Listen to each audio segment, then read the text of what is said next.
Isabelle, je l'ai appelé un peu tête de cochon en prolongation. C'est pas exactement ça, mais ça s'appelle le segment Les 3 petites questions. Donc, c'est 3 questions que je pose à toutes mes invitées depuis le début de ce balado-là.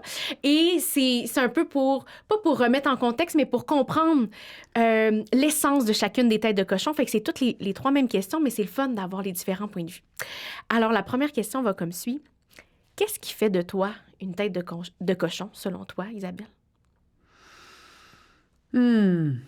Alors, je suis quelqu'un qui est très déterminé.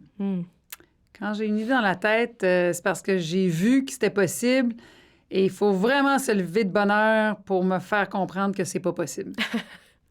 Puis alors, un autre point, quand j'étais jeune, ma mère, elle trouvait ça très drôle parce qu'elle me disait, Isabelle, c'est pas possible.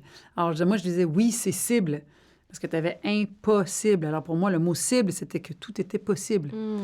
Mais cette tête de cochon-là, blague à part, ouais, je suis une fille très déterminée. J'ai du front autour de la tête et je pense que j'ai pas peur.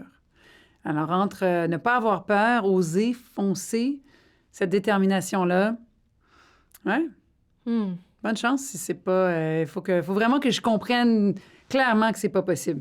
Oui, c'est ça. Mais habituellement, Tu trouves un moyen. Ouais. Ouais. Bon, je sais que avec ton chapeau de dragon, tu en as donné beaucoup des conseils, là. Mais mettons là, les têtes de cochon. Quels conseils tu donnerais aux têtes de cochon qui désirent foncer, justement? Il faut oser. Et je trouve, en fait, souvent, la ligne entre y aller et ne pas y aller, donc foncer ou ne pas foncer, elle est très mince. Et c'est souvent pas si difficile que ça. C'est souvent un pas, et tu fais juste un pas de plus, un pas de plus. Et la porte va s'ouvrir à faire un pas de plus et un pas de plus.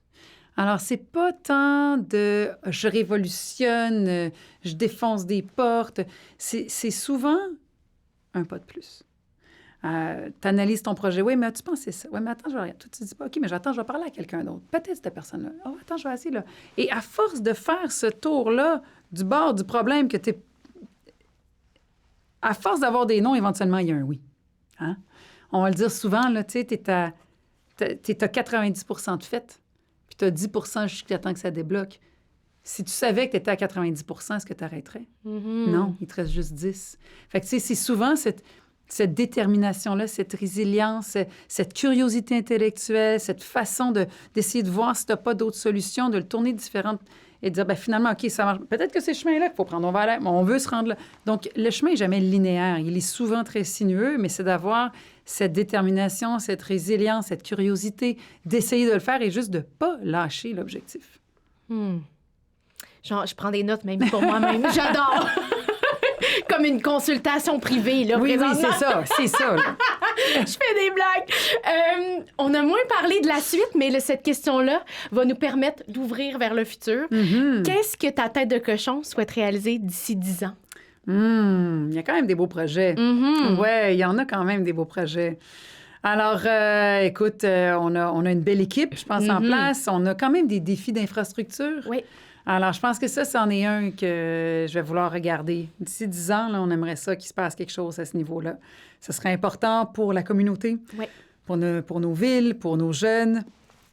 On a vraiment des défis à ce niveau-là.